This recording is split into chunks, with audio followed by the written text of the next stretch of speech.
Baik, bismillahirrahmanirrahim. Assalamualaikum warahmatullahi wabarakatuh. Alhamdulillah, puji syukur kehadirat Allah Subhanahu wa taala, Tuhan yang Maha Kuasa. Pagi hari ini kita bisa berkumpul di sini. Mungkin nanti ada kata pembukaan dulu dari Pak Humas langsung. Baik rekan-rekan media sekalian, pada hari ini kami dari Polda Kalimantan Barat, Direktorat Reserse Kriminal Khusus melaksanakan press release di mana hal ini dilatar belakangi karena adanya kelangkaan solar subsidi di wilayah Polda Kalimantan Barat, yang mana hal ini berimbas dari disparitas harga yang lebar antara solar subsidi dan non subsidi, mengacu pada peraturan Presiden nomor 191 tahun 2014 tentang pengguna yang berhak atas solar subsidi untuk sektor transportasi adalah kendaraan bermotor plat hitam untuk pengangkutan orang atau barang, kendaraan bermotor plat kuning kecuali mobil pengangkut hasil tambang dan perkebunan dengan roda yang lebih dari 6. Solar Dexite awalnya dibanderol dengan harga 9.700 per liter pada Januari 2022, lalu naik menjadi 12.400 per liter pada Februari dan kembali naik menjadi 13.250 per liter pada Maret 2022. Kenaikan harga ini dapat kita duga sebagai menjadi penyebab kelangkaan industri untuk beralih membeli solar subsidi yang harganya dipatok pada harga 5.150 per liter, yang memicu kelangkaan solar di sejumlah daerah. Oleh karena itu, penindakan yang dilaksanakan oleh Polda Kalimantan Barat berkesinambungan dan konsisten senantiasa menjadi agenda utama bagi kita untuk menegakkan hukum dan dalam penyelewengan BBM bersubsidi khususnya solar oleh Polda Kalimantan Barat. Hal ini ditujukan dengan pengungkapan yang hasilnya disampaikan pada press conference pada pagi hari ini. Mulai pada Januari sampai dengan bulan Mei 2022, di mana sasaran kita adalah SPBU, kemudian APMS atau agen premium minyak solar, truk dan truk modifikasi atau dengan menggunakan baby tank, kemudian truk pick up atau pick up kendaraan dengan jerigen tong berisi solar yang bersubsidi. Hasil pengungkapan pada hari ini ada 19 kasus berdasarkan laporan polisi dengan TKP di seluruh wilayah Kalimantan Barat, kabupaten kota. Jumlah tersangka sampai hari ini adalah 24 orang yang sudah kita amankan. Yang dihadirkan 5 orang tersangka yang ditetapkan oleh Ditreskrim Polda Kalbar. Sedangkan 19 orang ditangkap oleh Dipolair dan Polres jajaran. Barang bukti yang kita amankan berupa BBM solar subsidi total 54.180 liter atau 54 ton. Kemudian yang kedua, kapal 1 unit, dump truck 5 unit dan 20 jenis kendaraan lain yang digunakan sebagai sarana angkut, seperti mobil pickup dan mobil yang dimodifikasi. Barang bukti lainnya berupa mesin pompa dan jaringan, drum dan lain-lain. Persangkaan pasal yaitu pasal 55 Undang-Undang Nomor 22 Tahun 2001 tentang minyak dan gas bumi, sebagaimana telah diubah dalam pasal 55 Undang-Undang Nomor 11 Tahun 2020 tentang hak cipta kerja, dengan ancaman hukuman maksimal 6 tahun dan denda maksimal 60 miliar. Modus operandi yang digunakan para pelaku ini adalah melakukan penjualan BBM jenis solar subsidi di atas harga head atau harga eceran tertinggi yang dimasukkan ke dalam BB tank, drum atau jerigen. Menjual BBM jenis solar subsidi kepada industri dan pertambangan atau bukan merupakan penerima subsidi. Kemudian mengangkut BBM jenis solar subsidi tanpa dilengkapi dokumen, yaitu menyalahi aturan niaga. Kemudian melakukan penimbunan BBM jenis solar subsidi untuk dijual kembali.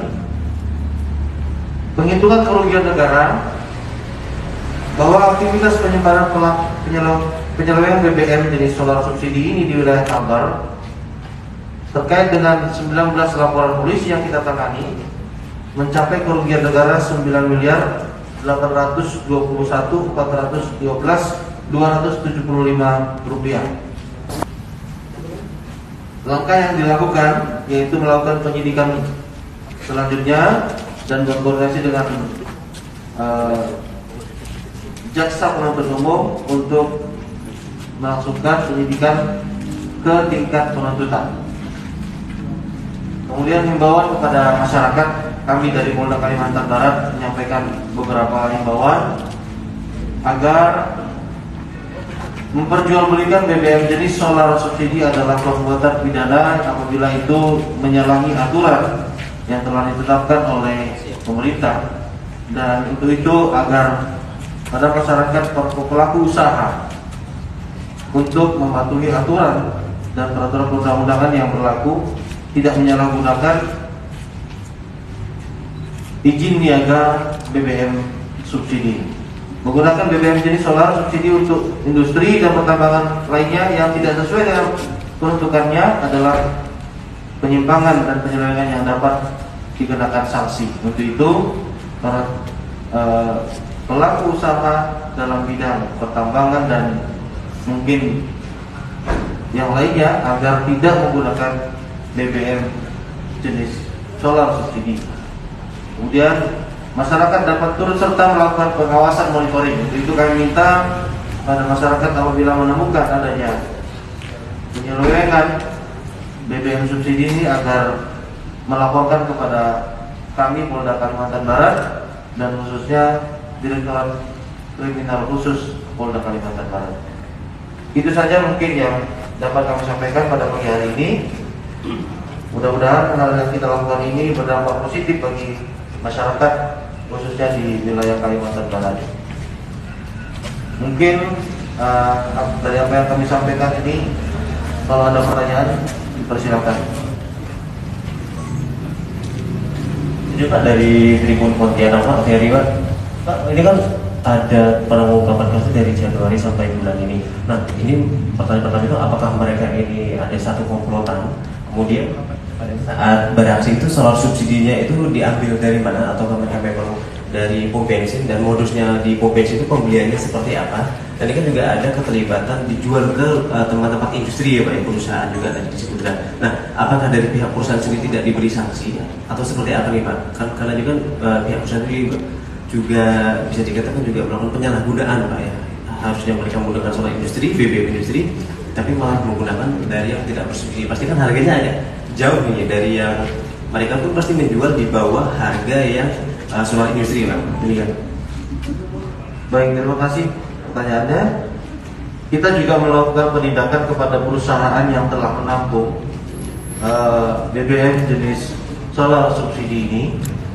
Apabila memang ditemukan ada unsur memang kesengajaan dari pihak perusahaan mencari BBM yang di bawah harga industri dan harga resmi penjualan industri. Kemudian kita juga melihat bahwa modus yang mereka lakukan ini memang adalah sebuah jaringan yang mungkin berkesinambungan selama ini, karena ada kesepakatan harga antara pembeli yang dari SPBU, kemudian dengan pengepul, lalu dari pengepul akan beralih kepada penampung BBM yang bersubsidi. atau industri yang menerima BBM, istilahnya itu black market gitu ya. Jadi kita juga akan melakukan tindakan tentunya kepada pabrik atau mungkin perusahaan atau mungkin industri yang menerima BBM jenis subsidi yang digelapkan dari SPBU atau APMS atau tempat yang lain.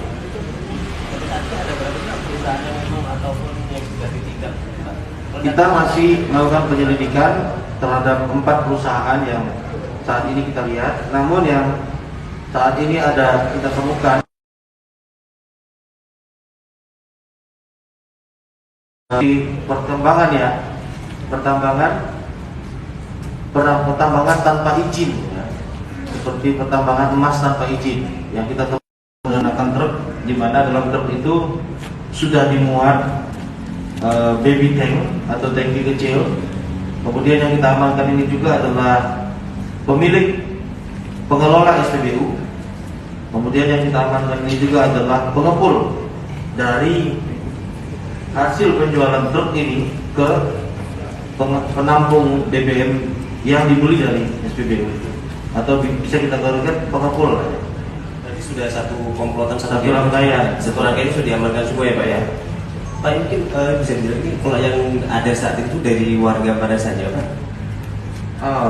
Di wilayah yang diamankan ini hampir seluruh kabupaten kota. Kalau yang ini di wilayah Ketapang. Kemudian yang dilaporkan ini juga semuanya di wilayah Ketapang. Tapi baru-baru ini kita juga mengamankan di wilayah Sintang dan juga Kapuas Hulu, kemudian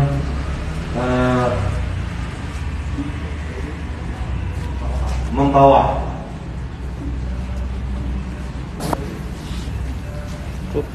Pak, terakhir Pak, ini kan kalau untuk BBM bersubsidi kan juga kasusnya juga sudah berlangsung cukup lama ya, juga sering dilakukan penindakan. Nah, apa sih kesulitan dari kepolisian sendiri Pak untuk melakukan penindakan, dan kenapa maraknya BBM bersubsidi ini masih terus terjadi Pak penyelewengannya Pak ya?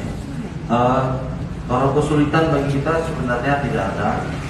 Ini kita perlu melakukan tindakan ini benar-benar harus melakukan jeli ya, karena tindakan ini kadang dilakukan modus ini pada malam hari, kemudian di tempat-tempat SPBU yang sering sepi ya. Kemudian juga kita sudah berkoordinasi juga dengan pihak-pihak lain seperti dari BPH Migas, kemudian Pertamina, kemudian juga para pelaku usaha yang ada di wilayah untuk bersama-sama berkomitmen melakukan tindakan bersama mengawasi pendistribusian BBM jenis yang bersubsidi ini.